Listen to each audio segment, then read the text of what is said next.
Hi, Shirakawa students and families. I hope that you're all healthy, happy, and taking care of your loved ones. Families, please keep your eyes open for a survey about distance learning you'll be receiving from teachers.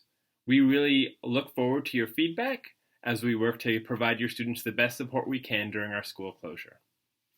Today, I'm going to be reading My Very Own Room. It's a bilingual book. I'm going to be reading in English. It was written by Amada Irma Pérez, illustrated by Christina Gonzalez, and published by Children's Book Press. As I'm reading it to you today, I want you to be thinking if you've ever felt like the main character, and if so, what did you do about that? My Very Own Room. I woke up one morning on a crowded bed in a crowded room. Victor's elbow was jabbing me in the ribs. Mario had climbed out of his crib and crawled in with us. Now his leg lay across my face, and I could hardly breathe. In the bed next to ours, my 3 older brothers were sleeping. I was getting too big for this. I was almost 9 years old, and I was tired of sharing a room with my 5 little brothers. More than anything in the whole world, I wanted a room of my own. A little space was all I wanted, but there wasn't much of it. Our tiny house was shared by 8 of us, and sometimes more when our friends and relatives came from Mexico and stayed with us until they found jobs. Once a family with 8 kids, mostly boys, lived with us for 2 months. It was noisy and a lot of fun.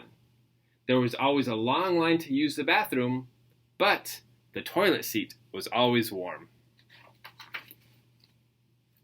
Sometimes very early in the morning, while everyone was still sleeping, I would climb up the crooked ladder that leaned against the elm tree in our backyard. I would sit on a little board, pretending it was a bench, and just think. I could hear my father snoring. He worked all night at the factory and went to bed just before dawn. I loved my brothers.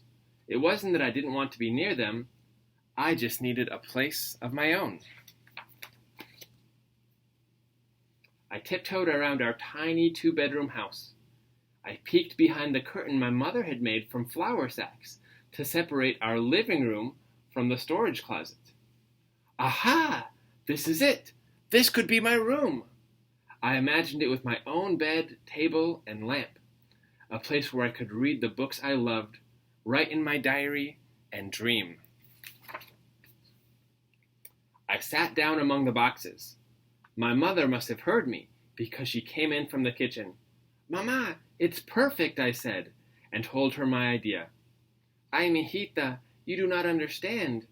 We are storing my sister's sewing machine and your uncle's gardening tools. Someday they will need their things to make a better living in this new country. And there's the furniture and the old clothes," she said. Slowly, she shook her head. Then she saw the determination on my face and the tears forming in my eyes. "Wait," she said, seriously thinking. "Maybe we could put these things on the back porch and cover them with old blankets. And we could put a tarp on top so nothing would get ruined," I added. "Yes, I think we can do it. Let's take everything out and see how much space there is." I gave her a great big hug, and she kissed me. After breakfast, we started pushing the old furniture out to the back porch. Everyone helped. We were like a mighty team of powerful ants. We carried furniture, tools, and machines. We dragged bulging bags of old clothes and toys. We pulled boxes of treasures and overflowing junk. Finally, everything was out, except a few cans of leftover paint from the one time we had painted the house. Each can had just a tiny bit of paint inside.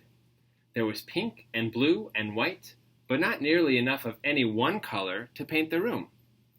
"I have an idea," I said to my brothers. "Let's mix them." Hector and Sergio helped me pour one can into another, and we watched the colors swirl together. A new color began to appear, a little like purple and much stronger than pink. Magenta. We painted and painted until we ran out of paint. Mama showed me how to measure my new magenta wall with a piece of bright yellow yarn left over from the last baby blanket she had crocheted. Tio Pancho was going back to Mexico and said I could have his bed, but we had to let him know if it would fit. We cut off the piece of yarn that showed us just how big the bed could be. We all ran to Tio Pancho's, waving the piece of yarn. We measured his bed. Perfect! The yellow piece of yarn was magical. A little later, Tio Pancho arrived with my new bed tied to the roof of his car. I ran out and hugged him. Papa helped him carry the bed in and carefully ease it into place. My brothers jumped up and down, and everyone clapped. Then Raul moved an empty wooden crate over to my new bed and stood it on end to make a bedside table. All you need now is a little lamp, my mother said. She brought out a shoebox stuffed with blue chip stamps she had been collecting for years. Mama and Papa got them for free when they bought food or gas. They were like little coupons or prizes that could be used as money at special stores.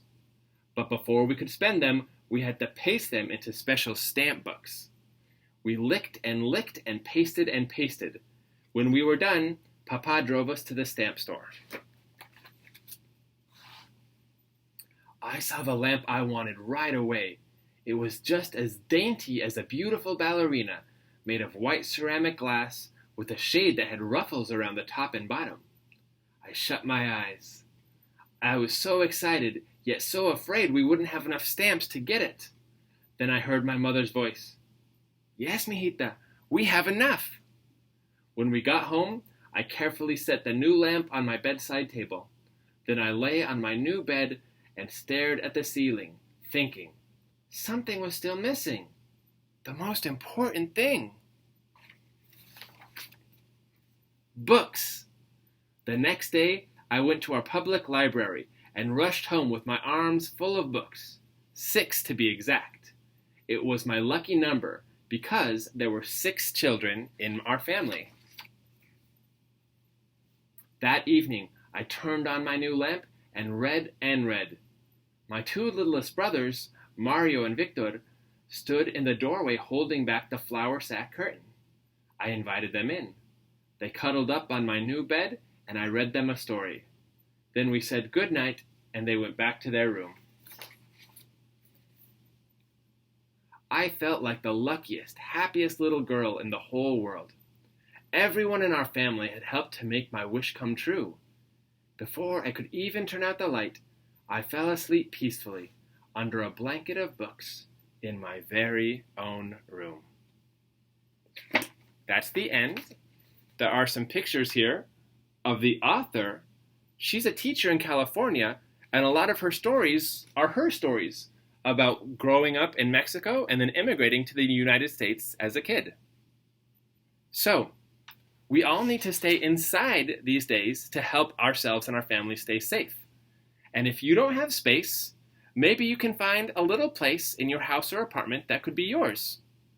Even if it's not permanent, just for a little while you could hang up a curtain or put some pillows to make a fort and have a special place of your own. Take care, everyone. See you soon.